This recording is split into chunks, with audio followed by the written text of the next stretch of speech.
अकाल मृत्यु और आत्मा का रहस्य। अकाल मृत्यु एक ऐसा विषय है जो सदियों से आध्यात्मिक, धार्मिक और वैज्ञानिक दृष्टिकोण से चर्चा का विषय रहा है।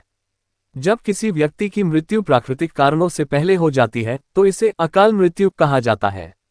ऐसी मृत्यु दुर्घटनाओं, हिंसा, आत्महत्या या किसी अन्य अप्रत्याशित कारण से हो सकती है। लेकिन जब शरीर अचानक नष्ट हो जाता है तो आत्मा का क्या होता है? ये प्रश्न वेदों, पुराणों, गीता और विभिन्न धर्मों की शिक्षाओं में प्रमुख स्थान रखता है। आत्मा और मृत्यु का आध्यात्मिक दृष्टिकोण। हिंदू धर्म के अनुसार आत्मा अमर होती है।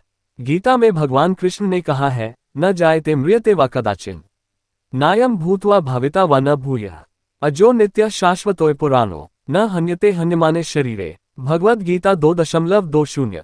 इसका अर्थ है कि आत्मा का न तो जन्म होता है और न ही मृत्यु। ये सदा के लिए अस्तित्व में रहती है और शरीर के नष्ट होने पर भी समाप्त नहीं होती।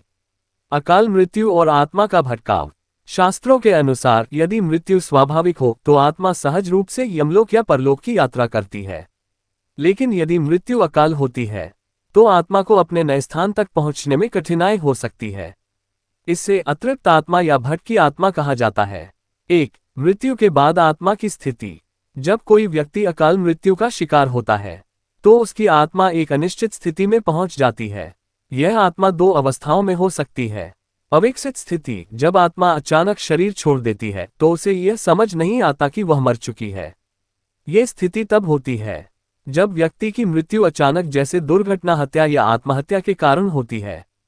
भ्रमित अवस्था, यदि व्यक्ति की मृत्यु पीड़ा और वेदना के साथ होती है तो आत्मा अपने परिवार, घर या उस स्थान के आसपास भटक सकती है जहां उसकी मृत्यु हुई थी।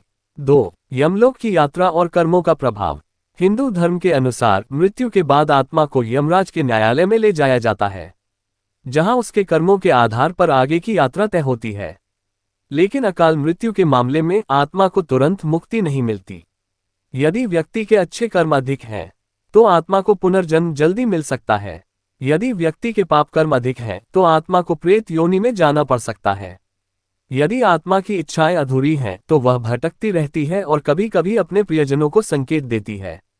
अकाल मृत्यु और आत्मा का प्रभाव। 1. परिवार पर प्रभाव। जब किसी की अकाल मृत्यु होती है तो उसका प्रभाव उसके परिवार पर गहरा पड़ता है। परिवार के लोग कई बार अनुभव करते हैं कि दिवंगत आत्मा उनके आसपास है।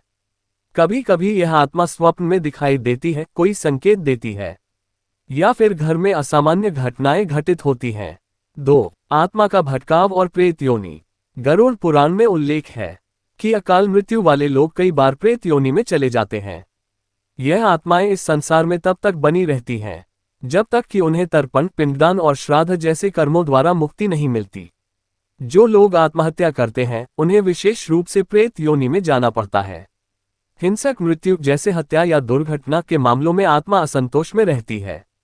3. आत्मा का पुनर्जन्म। हिंदू धर्म में पुनर्जन्म की अवधारणा को महत्वपूर्ण माना गया है। यदि कोई आत्मा अकाल मृत्यु के बाद भटक रही हो और उसे उचित श्राद्ध कर्म न मिले तो उसे अगले जन्म में भी कठिनाइयां झेलनी पड़ सकती हैं।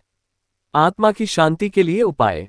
1. पिंडदान और श्राद्ध कर्म। पिंडदान और श्राद्ध हिंदू धर्म में आत्मा की शांति के लिए सबसे महत्वपूर्ण कर्म माने जाते हैं।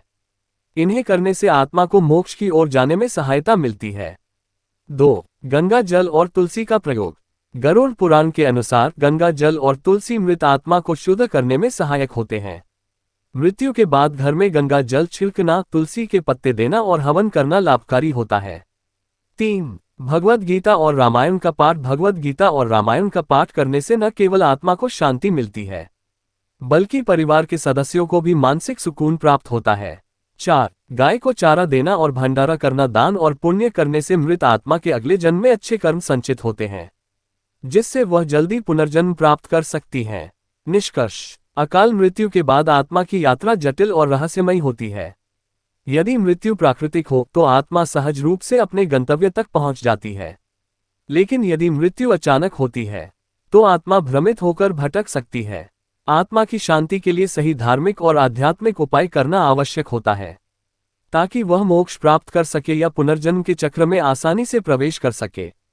भारतीय शास्त्रों में वर्णित विधियों के अनुसार यदि मृतक के लिए उचित संस्कार किए जाएं, तो उसकी आत्मा को शांति मिल सकती है और वह अपने अगले जन्म की ओर बढ़ सकती है।